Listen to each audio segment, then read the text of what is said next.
Hi guys, today's video is gonna be about immigration questions when you're traveling from India to Australia, like what kind of questions they ask. So stay tuned and I'll talk about it in details throughout the video.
So if you have watched my journey video, I started from Kolkata airport, Netaji Subhash Chandra airport.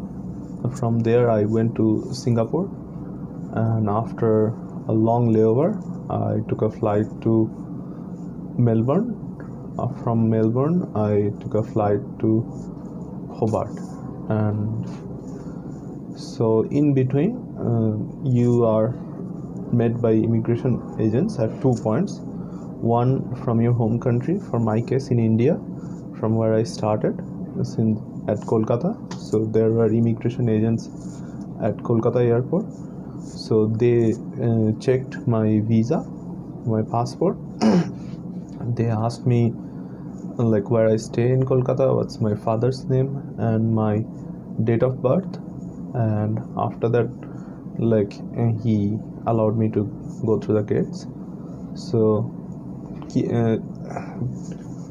kind of questions actually depends on the immigration officer present at that time.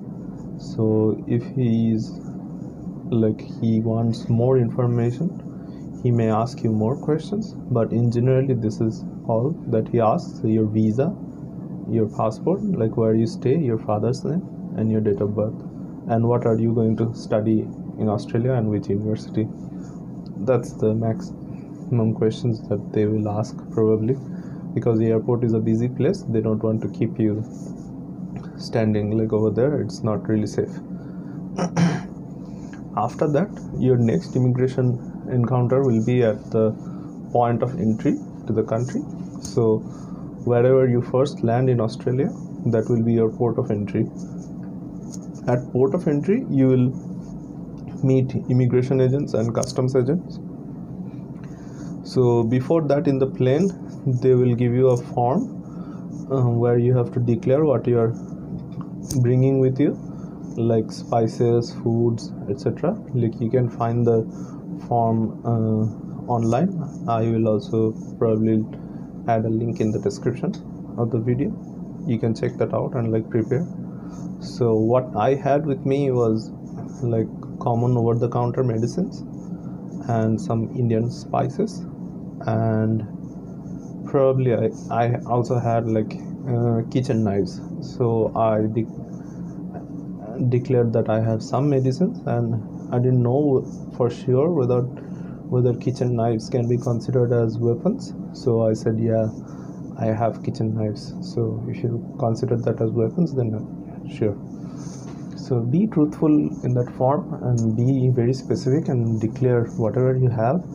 And the immigration agents are not monsters. They will ask you really politely that what you have, whether it's legal or not. If you declare it properly, they will either allow you or will probably dispose of that thing. But mostly they will allow some stuff, but still you should check with their agency websites, which I'll probably add the link in the description, and find out which kind of materials are legal to bring into Australia. You definitely shouldn't bring any kind of raw meat product or a dairy product like cheese or something of that sort. You should definitely not do that. Definitely don't bring any kind of vegetables or seeds, because they have like really strict biosecurity laws, and they won't allow you to enter with those stuff. And also there are rules about raw leather and other things. And for the cash currency that you are probably carrying with you, be careful to keep the slip that you got from a bank or an agency back in India, like showing that you bought that currency, Australian currency, legally in your home country. You should keep that handy. And if an official asks you, by law you are obliged to declare like how much currency you are carrying. So you can tell them like I'm carrying this much currency. The maximum limit is probably $10,000, and beyond $10,000 I don't know what are the processes, because I didn't carry that much money. No student does actually. Like mostly you will probably carry around $1,500, something of that sort. But like keep the slip handy, and if an immigration officer asks you, you have to declare that to them, so that they can verify whether you got the currency legally or not. And yeah, like for my case, they were really nice to me, and I told them that I have some Indian spices and some set of kitchen knives and some over-the-counter medicines. They asked me what the medicines are for. I said like it's for common stomach flu and like common fever and stuff. So they said like, yeah, fine, you can carry them, that's okay. So yeah, like also carry the bills. Like if some officer may ask like show me the bills, like whether you procured those medicines legally. And if you have like proper prescription drugs like prescribed by a doctor in India, then make sure you carry the prescription, because you are only allowed 3 months worth of medicine with you. Like if you have a prescription medicine, then you have to get another prescription done over here at Australia. And beyond that, like the process is like lengthy. Like you have to wait a lot in line in Australia if you are coming during rush hour, specifically in the morning, which I did. And for that I arranged for a long layover so that I don't miss my next flight. Make sure you do that, because like you can't predict like how long that line will be, and if something happens like with you, they may delay you, like make you wait, and you may miss your next flight, which will be a big problem. So make sure that doesn't happen. like choose a bigger layover, like you wait, like that's fine, but you don't want to suffer the hassle of missing a flight and like losing tons of money right at the get-go because that will cost you tons of money if you miss a flight. So yeah, that's that. And other than that, there is nothing like serious questions. I mean, if your papers look genuine, then I don't think they will ask you many questions. And if you look genuine, like since you are probably a student watching this video, you definitely look genuine, and like if you can properly talk to them in English, like if your speaking is okay, then I don't think they will doubt you a lot, because like they have problems with people who are like cheating in IELTS and like coming over here and they can't probably possibly speak properly in English, and that makes them mad. And like we should have genuine papers and like have intent to study if you're coming as a student. So be sure about that. Yeah, that's all the tips I know and everything that happened to me.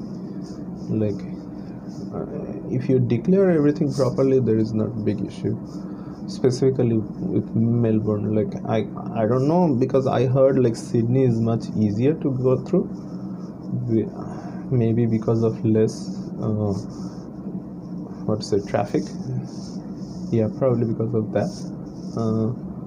But yeah, Melbourne is one of the busiest airports. Still I got through just fine. It took me around like 45 minutes to go through customs and immigration. It's much easier over here than in India, what I saw. So what you have to do after you do the customs, like with your checked in luggage, you have to recheck in them back to, if you have a domestic flight from Melbourne or Sydney, you have to do the recheck in. And don't worry about the luggage limit, because that's like accepted. Like whatever the luggage you started with, domestic airlines will also honor that, and you won't have any issues if you have a single itinerary, like with the single ticket. Yeah, that's all guys. If you like this video, feel free to like, share and subscribe, and keep watching. I'll probably make more content. Now I'm here in Australia. Alright, till then, bye bye.